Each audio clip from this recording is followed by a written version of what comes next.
I think, two things are important to me. One, I'm a big on goal planning.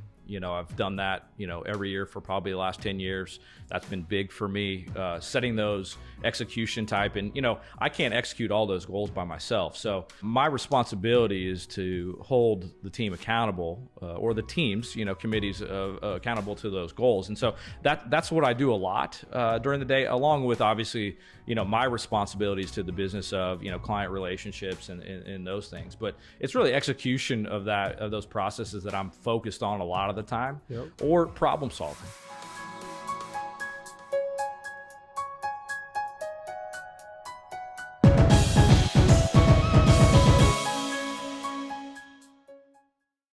Welcome to the Circuit of Success. I'm your host, Brett Gilliland, and today you can see right over here, I got Derek Meinhardt. What's up, Derek? How's it going, Brett? Glad to be here today. It's good, man. I'm excited to have you. For those of you who don't know, Derek and we have grown up together since third grade. He moved to Mattoon, Illinois, and so we've been good buddies ever since then, man, and still get to connect even through all the craziness today. So thanks for coming down. Yep, glad to be here. Maybe we'll sneak out on the golf course a little later, if you can tell by my dress attire, right? So, well, man, how about for those people that don't know who Derek Meinhardt is? Why don't you just give us a little lay of the land, a little bit about Derek and Innovative Staff Solutions and what you guys have built?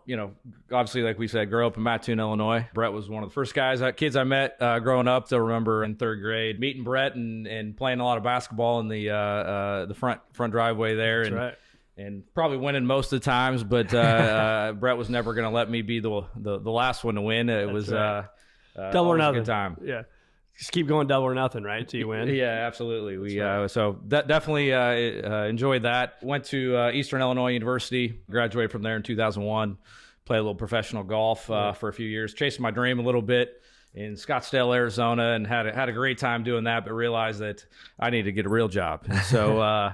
Called my dad and asked him if I could come back, and came back and started working in the family business, Innovative Staff Solutions. My parents started that company 27 years ago now, and it's kind of amazing to look back on that and see what they built, and an opportunity for myself to continue to build upon that here in the next few years, as my dad retired about 3 years ago. Well, it's amazing, man. I know, like, obviously when you and I were growing up, they were, I think your dad worked at the telephone company, your mom was a nurse.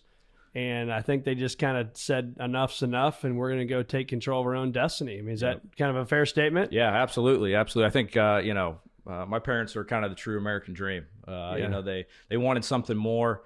They wanted to provide something more to my brother and I, and, they took that dream and made it happen. Yeah. And, I've learned a lot from them over the last years. I was thankful enough to be able to work with my dad for, almost 14 years. Right. And so it's a great story. Yeah, it really is. And so when you think about, if you could boil it down to maybe one or two things you learned from mom and dad, and you learned from, one, taking a risk, betting on yourself, because there's no guaranteed paycheck, right? When they started a staffing company. And so you got to take the risk and put your family's kind of ass on the line, right? And then you do that. But what have you learned from them? I've learned a lot. I was thinking about that on the drive down here. What have I learned from them? I mean, one of the things that always comes back to my mind is failure was not an option for my parents. My dad didn't take a paycheck for the first year, and my mom still worked in healthcare for a part of that time while we started the business. But I think for them, it was, they did whatever it took to be successful. Sometimes getting up at 3 a.m, going and picking up employees. We're in a staffing business, so, employees are our product, right? Yeah. Going and picking them up and, taking them to our client's facility and getting the product done. I think that's ultimately what's carried us to success over the years, that determination they had. Yeah. So I think I still have that today. I'm kind of one of those people that, I get knocked down, but I get right back up. And, that's what success is to me. Well, I think you got to, right? Yeah. I mean, and I tell this to my kids, I'm sure you do the same, but the only failure is if you don't get back up. Sure. Right? Yep. And if you get back up and then learn from what you did, I think that's key, don't you? Yeah, absolutely. Absolutely. And I think that's, what my parents did, starting out. I'm sure they made a lot of mistakes. Some they've told me, some they haven't, right? But, we've learned from those. We continue to get better, and we've had some, bumps along the road. And I think we've got better because of that and become a better company. Yeah. Again, learning, right? Learning from the mistakes. Absolutely. And I think I call it the entrepreneurial roller coaster. I was just talking to my wife about this the other night, and we were sitting there talking, and I said, there's days, where you think you're going to, I say this flippantly, jokingly, right? You're going to take over the world. And then there's days you feel like maybe, you can never do anything good again. Right. And then, you just ride this roller coaster, right? And are you on that roller coaster? And if so, How do you overcome that to stay positive and do the things that you're doing today? I think there's a lot of key things to that. I think it's just, getting up one day at a time and executing that process. I think that was a big mistake I made kind of coming back into the business is I thought that, success was going to be easy. I was going to save the world, and I learned that wasn't going to be the case, right? And, I had to, drive those daily behaviors that I do on a day-to-day basis. I'm very disciplined about that today. And, again, I think as you said, some days you're going to be great, some days are not. But I think if you have more good days, that will lead to success or the objective that you're wanting to meet. Yeah.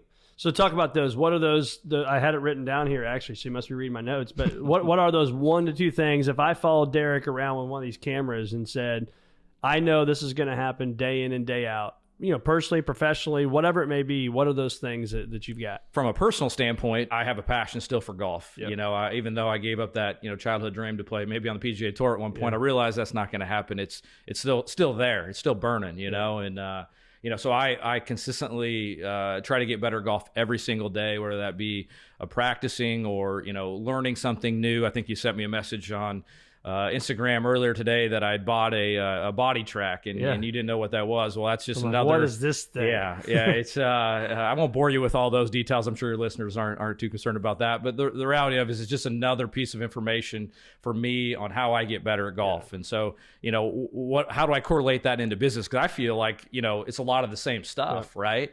Getting better at golf is the same as getting better in business. And so it's whether that's reading books every day. I try to read a couple pages. I think I took this out of your book, 10 pages a day. That's kind of my goal. Right. But I'm constantly trying to get better. I'm trying to surround myself with talented people. My organization is a pretty large organization for a staffing organization. And so, trying to surround myself with those people and push those people to be great. Right. But, focused on, again, the process. We talk about that a lot. I'm sure you talk about that in your business a lot. And, driving my people to be better and driving myself to be better. I have those same expectations. Yeah. And so those are some of the things I do. Yeah. So when you think about that, give us some perspective. Like how many people are in your company? How many offices do you have around the country? Just because I think it's important to realize it's not a mom and pop shop anymore, right? Right. This is a big deal. Again, as I said before, it's kind of been a overnight success for my parents, and we continue to build upon that. 25-year overnight success. Yeah. I guess so. Yeah. Wayne, Patty, if you're listening, I will step in and say that for you. It's not an overnight success. They've taken a lot of risk and worked very hard. Fair enough. Yeah. So, but we have 25 locations in 4 states: Indiana, Illinois, Kentucky, and Missouri. Obviously, the majority of our business is in Illinois and Indiana, but we continue to expand, and that's kind of one of the things that I'm going to continue to focus on over here in the next few years. Yeah. But we have about 85 internal employees, and we have about 2,000 temporary employees out on assignment working for our clients every day. And that really hasn't changed. During the pandemic, we experienced a little bit of a downfall, but there's a lot of clients still needing a lot of people out there, and we're seeing a lot of success there. So talk about the pandemic for a second. What have you learned, again, personally, professionally? How have you had to adapt? I mean, anything from a leadership standpoint you can share with us? Sure. I'll be honest. I've been back in the business 17 years.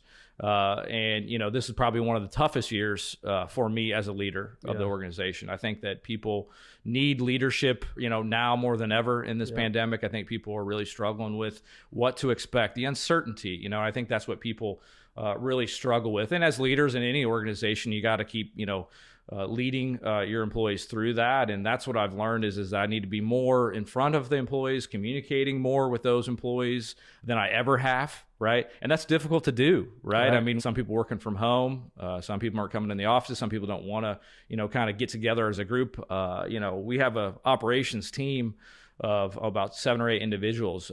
We're getting together tomorrow for the first time in a year. Nice. I think that's been a struggle and it's hard to replace that, to be honest with you. It really is. But I think that and just keeping morale going, caring about your employees and making sure they're taken care of. Yeah. And I think to your point, the morale, the culture, I mean, I notice for us, that's the biggest thing that I think makes us unique is the camaraderie. We say the visionary family, and I think, you miss that. I know I miss it. I miss being around everybody and, whether it's, giving high fives or just giving them a hug and saying hi. I mean, those things, it's hard to replace that. You can only do so many Zoom calls, right? I mean, it's just not the same. Yeah. I'm about tired of looking at that, whatever it is, 2-inch by 2-inch square and saying hi to people. And it's just, you can't connect the same, right? Yeah, absolutely. But hopefully with everything going on right now, it sounds like we're starting to open back up and we'll be back to normal, if there is a normal. I think we're gonna be able to go right down the road over here and see some Cardinal baseball. Yeah, no, that's exciting. I'm ready for that too. I am too. Miss that. We're big Illinois fans. You know, Illinois basketball is going on. You know, right now beat nice win there. Yeah. Tuesday night there against Michigan. So wasn't even close. Yeah, that's exciting for us. I remember. I talk a lot about the Flying Illini to some of my friends. There in Mattoon, they kind of look at me kind of crazy there, Brett, because they don't remember the Flying Illini like you and I do. It was amazing. Kendall Gill, Nick Anderson, that shot in Indiana. I mean, that was just awesome. But and Michigan's the one that took us down, if I remember correctly, in 1989. Ramil Robinson hitting a couple buckets, I believe. But so let's talk about the daily process. So again, if I see you in the office and it's whatever time you get in and you get your coffee and you kind of sit down at your desk, are there things in your mind that I got to do this each day, maybe some nuggets, if you will, that you can share with our listeners? Sure. I think, two things are important to me. One, I'm a big on goal planning. I've done that, every year for probably the last 10 years. That's been big for me, setting those execution type. And, I can't execute all those goals by myself. So my responsibility is to hold the team accountable or the teams, committees accountable to those goals. And so that's what I do a lot during the day, along with obviously, my responsibilities to the business of, client relationships and those things. But it's really execution of those processes that I'm focused on a lot of the time, or problem solving, right? Not everything goes as planned. And so I'm spending some of that time, problem solving, working with my teams to move the company forward. And, it just doesn't go as planned a lot. And, you have to make those adjustments. But I would say one other nugget that I think is important is, build that structure out for yourself. I feel like people don't do that. And then they're not as consistent. We're talking about the ups and the downs, the peaks and the valleys. Well, you got to be as consistent as you possibly can. And if you build that structure out now, I think that's going to create your opportunity for success. There's no guarantee of that. But I think for me, I've built that structure day in and day out, week to week, month to month, year to year. And I think that's what's helped me. Yeah. And I think it's key is that if you have the structure, then you just got to show up and do the work. Right. I mean, if you have to show up and try to recreate it every day, and I know the people listening to this are successful anyways, but I think at the end of the day, if you've got your structure down, I call it your focus 90. Sure. Right? I know the first 90 minutes of every day what I'm going to do, then I can go out and conquer the day because I said, hey, I got to get these 5 things done. Versus the times, the reason I created Focus 90 was I would go home at night and be like, man, I was busy all day long, but what did I really accomplish? Right. And I think as leaders, and even just not as a leader, but anybody that's working and trying to, do something, be successful, you can have a busy day, but not accomplish much. Yeah. And I think that's what a lot of people struggle with, right? That accountability too. You got to get comfortable with that and hold yourself accountable to that. But like you said, I mean, it's just, if you don't plan out your day is going to get away from you. I mean, we got kids, we're busy too with family stuff, running a business, doing all that. And, if you don't structure that, you're going to come to, 5 o'clock, go, hey, I didn't get half the things done I wanted to do today. So talk a little bit about, we're in a group executive forum, right, that we do here. And obviously pre-pandemic, we were getting together once a month. I mean, you're driving all the way from Mattoon down here, almost a 2-hour drive.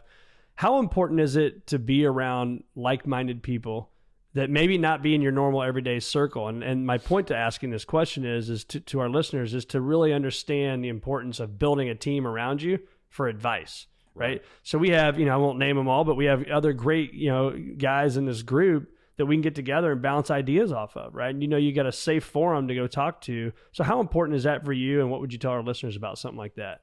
I can't. I mean, it's extremely important. I mean, I've been very thankful for our relationship that we, obviously we've known each other for a long, long time, and that opportunity that, you created for me. And I've always wanted that. I've always wanted to be better, always wanted to continue to improve. And I think, surrounding yourself with people that are, pushing themselves and we're pushing each other. I think that's what we get out of that group. I mean, I really do miss that group. I hope we at some point are able to get back to that. But I mean, there's been a lot of game changer ideas come out of those meetings. I think, we share best practices. Maybe someone has a different experience than you or I have, and we've learned from that. I mean, I tell this story all the time too. And I think I've told you this before, but there was we've probably been doing this executive forum it's been 5 or 6 years, I think. And there was an executive forum that was, I think it was in December. It was snowing. It was kind of bad out. Yeah. And, you know, it was kind of one of those things where I'm like, do I make the trip? Do I not make the trip? And, you know, I'm like, at the end of the day, I'm like, I'm going to make it. You know, I committed to this. I'm getting a lot out of this. It's a great opportunity to network. And so I showed up that day, and a lot of people didn't make it that day because of the snow, I think. And there was me and you and John Babington, I think was his name, and Ben Newman. And, you know, Ben Newman has been a tremendous impact in my life. And you know, we showed up, and Ben was going to do his speech. And for your listeners, that I think Ben's been on your pod before. And, you know, he's done a lot of talks over the years. And so he was going to do his talk with us, and it didn't really get to that point. But we sat down and we kind of chatted like this, and we had a great conversation. And I had a peak of interest of, how do I continue to get better? How do I push myself? And, you know, long story short, Ben and I connected. We've been working together for about 7 years now. Ben's has a tremendous amount of success, and he's helped me a lot with my success. So I have a lot of mentors in my life. I consider yourself a mentor for me. Ben's a mentor. My father's I mean, there's a lot of people that are mentors, and I think that's very important. I mean, you're just never going to know it all, and you need people in your court to help you move along in that. I think there's a huge piece right there in that deal, right? Is I have a 2-hour drive in the snow. You had every reason to not show up, right? Nobody would have judged you. Nobody would have been mad, right? But we make a choice in life, right? Business, professional, financial, emotional, intellectual, spiritual, whatever it may be. We make a choice every single day. And you made a choice that day. But also the flip side, Ben made a choice that day, right? Because I could have told him, hey man, you know, nobody's coming. There's only going to be a couple people here. But he showed up, right? You never know, right? Just show up, get in the arena, do your thing. Good things happen, right? When you're around good people. And now, you know, for him, it's been probably a pretty good financial thing, right? Because I know he's spoken to your group numerous times, and he's gotten to know people inside your company, and he's doing his thing, and you're doing your thing. And I just think that's really, really important to make sure we focus on that. Is it is a choice. Yep. And I think, you know, going back to what we talked about earlier too, you know, like consistency and driving that, you know, you have a process, right? You got to execute. Like you said, I could have easily not made that trip, That's right?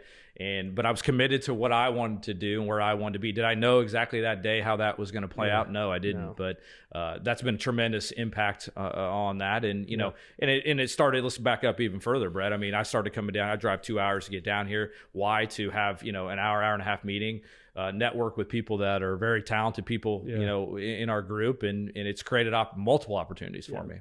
So those of you listening that like this, you know, reach out to me. I can explain it to you, but really the gist of it is it's called Executive Forum. I made that up. You can call it whatever you want to make it. But the rule is you have to have one person per industry, right? So whatever industry you want. We have, you know, Andrew Davidson, for example, is in it now, and he's been with us for a couple of years, you know, partner at KPMG. We've got Caton Shaw, you know, who's a ear, nose, and throat doctor running a business. And so there's all types of people, right? Aaron Broyles, I mean, just phenomenal people, but it's one industry per person because you don't want the competition in there, number one. But number two, you want like-minded people, but they're in all different sectors of what's going on out in our world to make it great. You know? So reach out, reach out to Derek, reach out to myself. Happy to walk you through that. Talk to us about your culture. I mean, again, we talked a little bit about it earlier with the pandemic, but post pandemic, I mean, what do you do? I know your brother's, very vital in the company as well. Nathan, I mean, what do you guys do to make sure culture stays strong? Sure.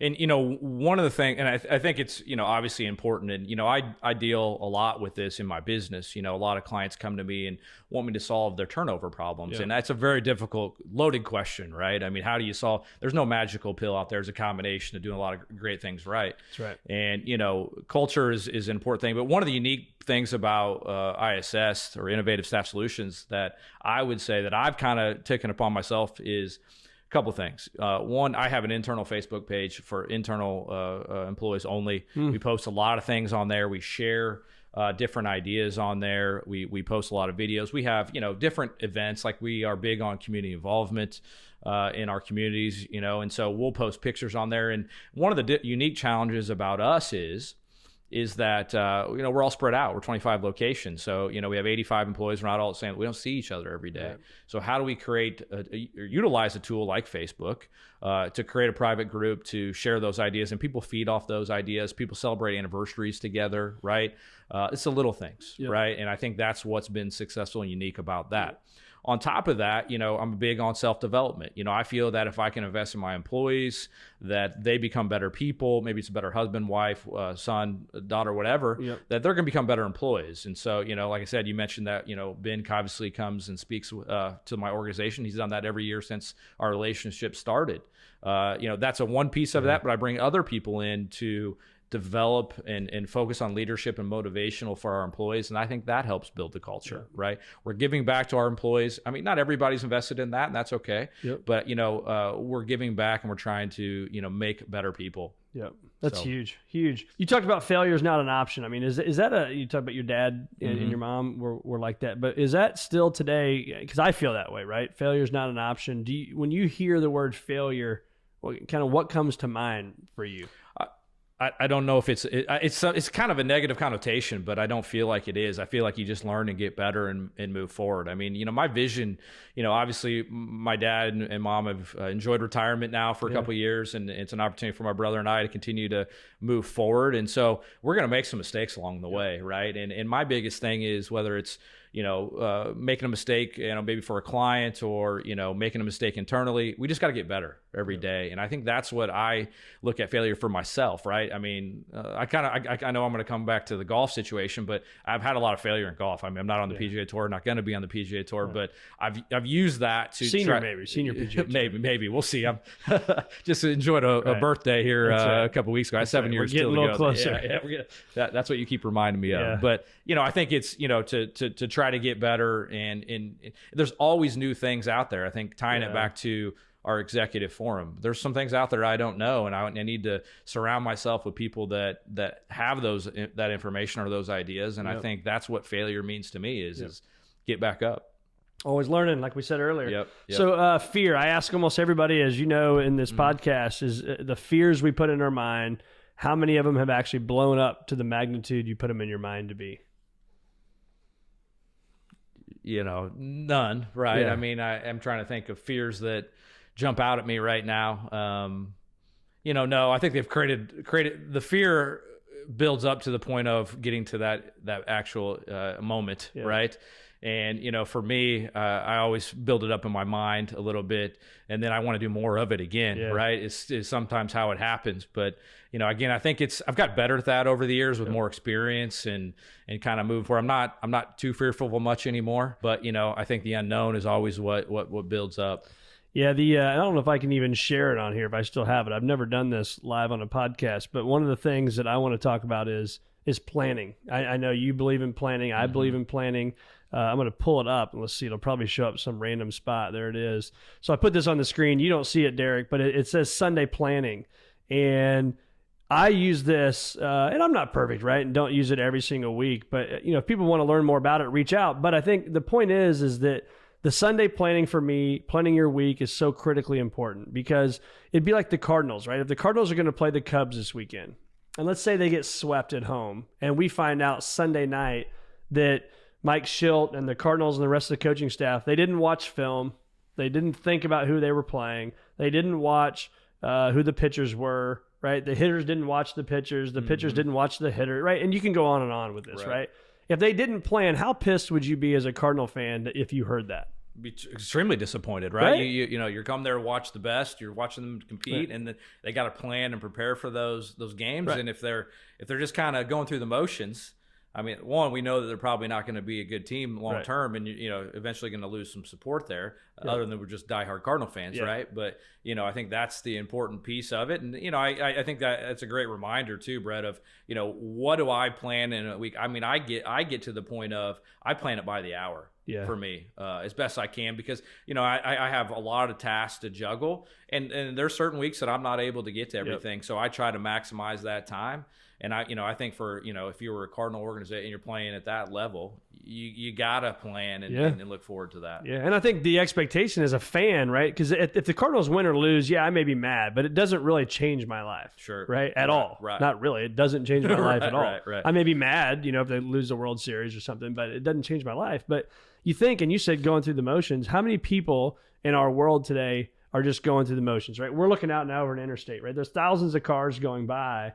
How many people are just going through the motions, right? When our life is way more important in that Cardinal game. We're mad at the Cardinals for not preparing, but we're not mad at ourselves, right? And you got to plan. And I think I cut you off, but no, you're fine. I think people struggle with, and I think where they struggle too, Brett, is the accountability of that, right? I've worked with my teams, a lot on this.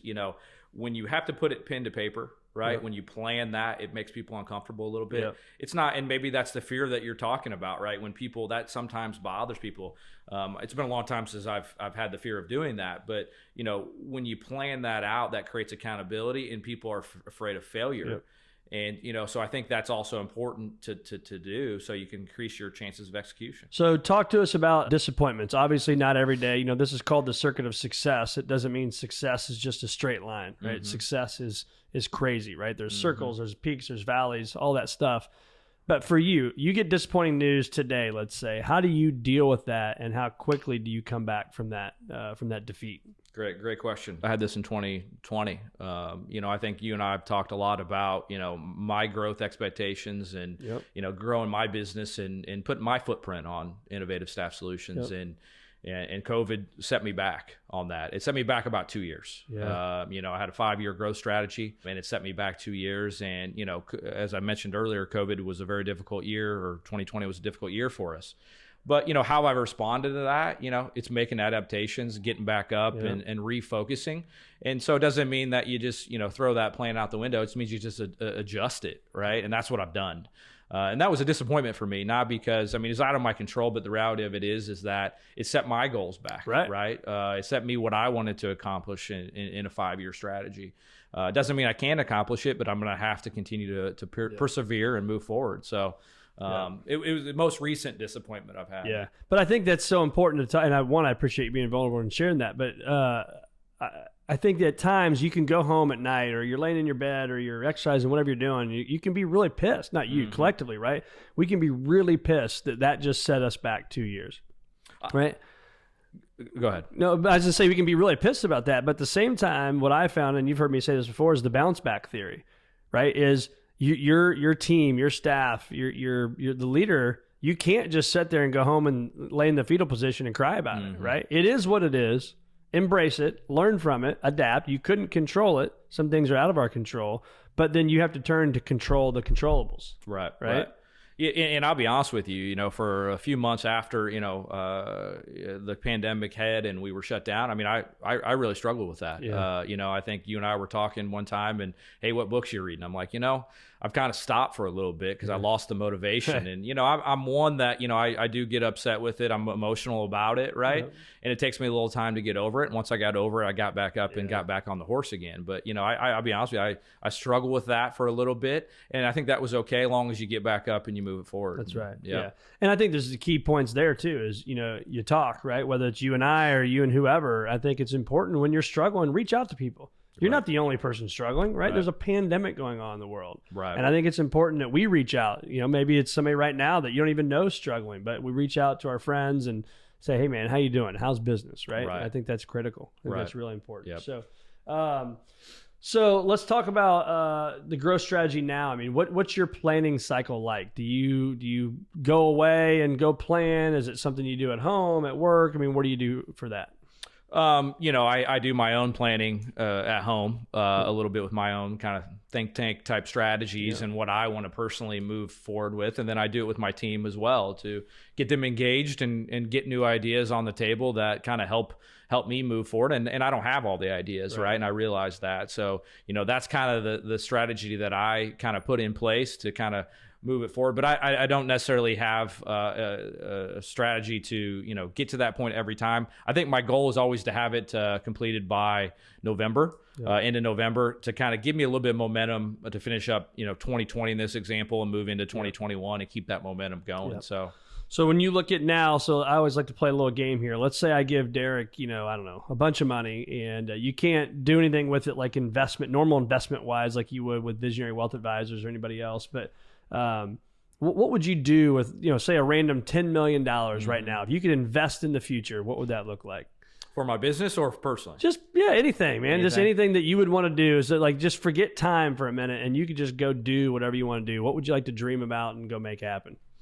Well, if we're going on my passion of golf, it's growing the game in the younger generation. You know, that's always been, you know, passion is for me is children, helping people and helping the younger generation move to reach their goals or what they want. I've been very fortunate to, you know, my parents have provided a great life for me and great opportunities for me, but not everybody has those opportunities. So how I could ever help kids, whether it be golfing or maybe it's just education or business opportunities. I enjoy that stuff. And I would enjoy that opportunity. I would feed off that. Yeah, that's awesome. Yep. And if I steal your cell phone from you today, and is there one app on your phone that if I deleted, that would not be good?